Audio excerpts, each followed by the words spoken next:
Joining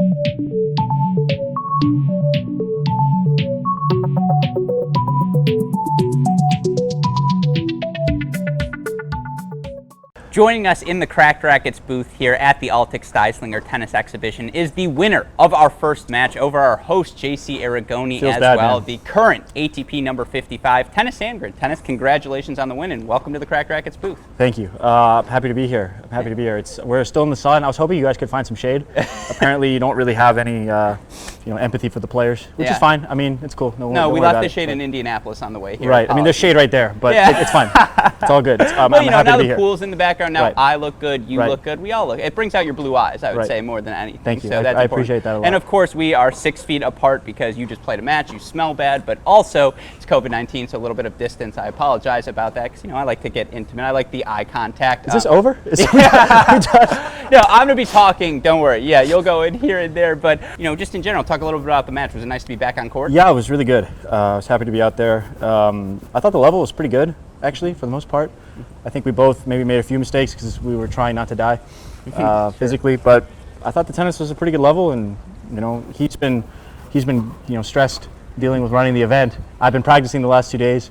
He's been getting stuff ready, like the massive, beautiful banner in the back and things like that. So I thought I had a little bit of an edge on him, just in reps, but some good tennis. Yeah, no, I mean, right off the back, you get the break of serve, obviously, and you kind of held on to that through the first set. But in general, you talk about it being so hot, and you and JC were both joking throughout, and neither of you want to cramp up out there. Yep. But how has it been, returning to competition? Have you been able to get reps in during this quarantine? Yeah, the first few months I was practicing maybe twice a week. I didn't really want to overdo it, and I didn't. But I was in the gym a lot, and because really there's nothing else to do, I had access to a private gym, so I was doing that and hitting a little bit, and then I spent the last 4 weeks in Columbus, training up there with JJ Wolf and Mikhail Torpegaard, and played some matches with them, and so I got some good reps, and I didn't feel particularly match shy starting today, whereas up there I kind of did. I felt like I started slow in all the matches that I played, but feeling better. Yeah, I know, and it's obviously a really good field this weekend, so you should be able to get in some great matches. And I'm curious for you because you talk about where we're at in the year, and play stopped in March, and you had an outstanding 2020 start to your season. You beat Berrettini, Fognini, 5 sets with Federer at the Australian Open to make the quarterfinals. Did I have 7 match points in that one? I wasn't keeping track, like but that? I'm glad you brought it up, so we knocked that out of the way. But even we'll take it from the positive note first. You were outside the top 100 at the beginning of the year. You got up back into the top 60, right? Well, I lost Auckland the first week of the year, so technically I started, or the second or third week of the year. So technically I started the year inside of 100. Let's get our facts straight. We don't want any fake news out here. But, I appreciate But then that. Quickly into the year, I was outside of 100. Yes. Yeah. So and then you get the big boost. Quarterfinals, you're inside the top 60. Does it help at all to know that you have those points banked? Did that help you as quarantine was unfolding, that you were comfortable with your ranking? Yeah, I didn't have to worry about it, really. I wasn't thinking about ranking or thinking about. I also had like 4 months basically where I wasn't losing any points, which would have been nice to play because I was at 55 with I don't know 100 points to defend till the French Open, and really the only points, the biggest points I had was Wimbledon round of 16, and that was. That's the 3rd Grand Slam of the year. So I felt like I had a good opportunity to make points, but at the same time, I wasn't really stressing about anything with that, and got a good payday in Australia, so I wasn't worried about. Other people have lost jobs. I mean, there's 30 million people unemployed, upwards of 30 million now. So just I felt blessed for sure in that regard. No, and I mean, obviously, as you mentioned, your level of play has been quite high, if you don't mind me saying myself. And thank you. As you mentioned, we're starting to get the return back to tennis. It looks like as of now, Cincinnati is going to be a go, and that 3-week bubble there, as well as the City Open.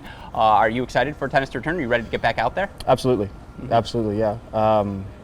Itching to get out there and travel and play again and do my job, and that's kind of all I'm really used to at this point is doing that. So when that's taken away, it's interesting.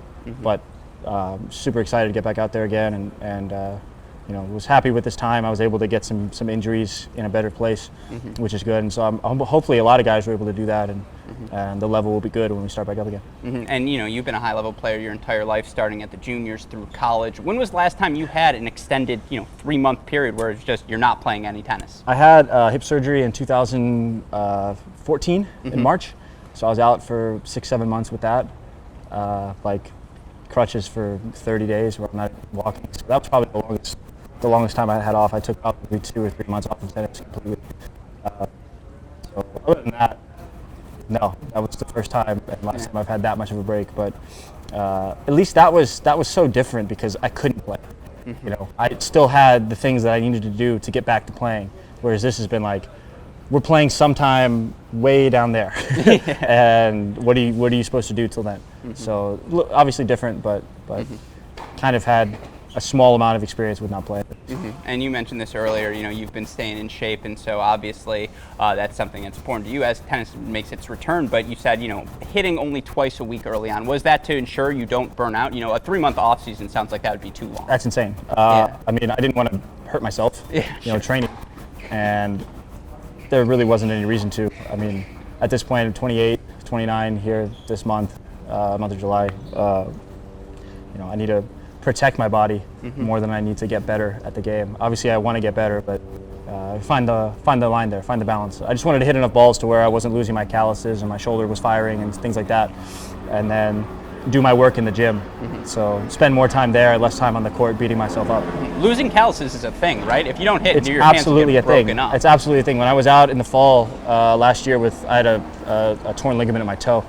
I didn't hit for a month maybe. And when I started hitting again, my hand blistered up. Yeah, it's horrible. And I had those blisters. It blistered continuously for like 3 months. Yeah.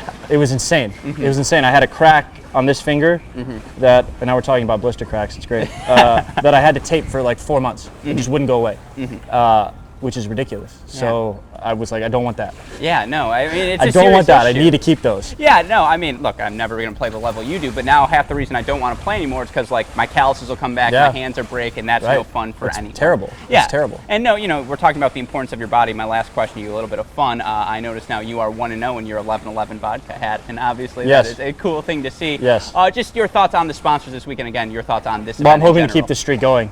I'm hoping to keep this up.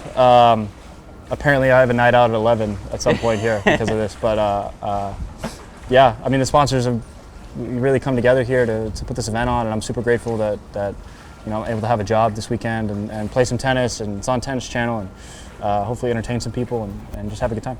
Well, Tennis, again, thank you so much for taking the time to chat with us. Good luck to you this weekend and as we get ready for tennis to resume as well. You're very welcome. Thanks for having me. Of course.